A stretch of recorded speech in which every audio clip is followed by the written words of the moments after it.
feu de Louis XIV. À part ça, l'actualité de l'emploi, c'est ici que l'on la traite tous les jours. Il y a un secteur qui recrute aujourd'hui, c'est bien celui de la maintenance ferroviaire. Il y a eu pas mal d'accidents, il a été question de refaire beaucoup de voies. C'est justement ça. Puis il y a le chantier du Grand Paris, les besoins sont importants, vous l'avez compris, les formations sont ouvertes aux jeunes et aux moins jeunes aussi. Démonstration avec Sophie Pignal.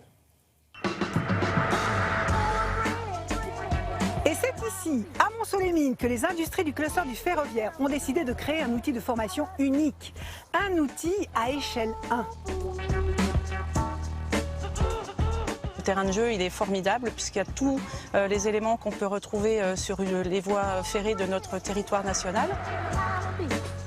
Un cluster, c'est une grappe d'entreprises qui s'allient, qui associent leur engagement et leur talent pour avoir des initiatives commerciales, pour avoir de l'innovation et pour former. Les besoins sont importants. Ils concernent des jeunes passionnés de mécanique, d'hydraulique. Des jeunes qui, dès leur entrée en formation, vont se retrouver dans les conditions du réel.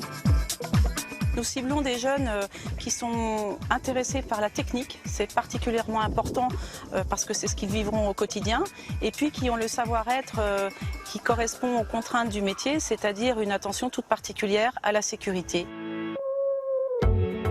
Alors c'est une machine, c'est une pelle rail-route en fait, elle sert tout simplement à aider les gars sur chantier. J'ai fait un bac pro maintenance industrielle. Et j'ai poursuivi sur une mention complémentaire en hydraulique, en alternance avec Novium. Je suis technicien monteur, donc j'assiste la machine du début à la fin jusqu'à la mise en conformité pour passer l'agrément SNCF, qui est très strict en termes de sécurité. Et il est fortement apprécié qu'un élève puisse passer du bac au BTS et continuer ensuite avec une licence. Parce qu'on sent vraiment la culture d'entreprise et l'entreprise qui l'accompagne sait qu'il sera ensuite capable, par exemple, de manager une équipe. De nombreuses places sont également ouvertes aux adultes en reconversion professionnelle. Des adultes qui peuvent venir d'horizons très éloignés du ferroviaire. Ça ouvre des perspectives à des personnes qui souhaitent s'orienter différemment, qui étaient auparavant, par exemple, dans l'hôtellerie et qui décident de s'investir dans la maintenance d'un train ou d'engins ou de voies.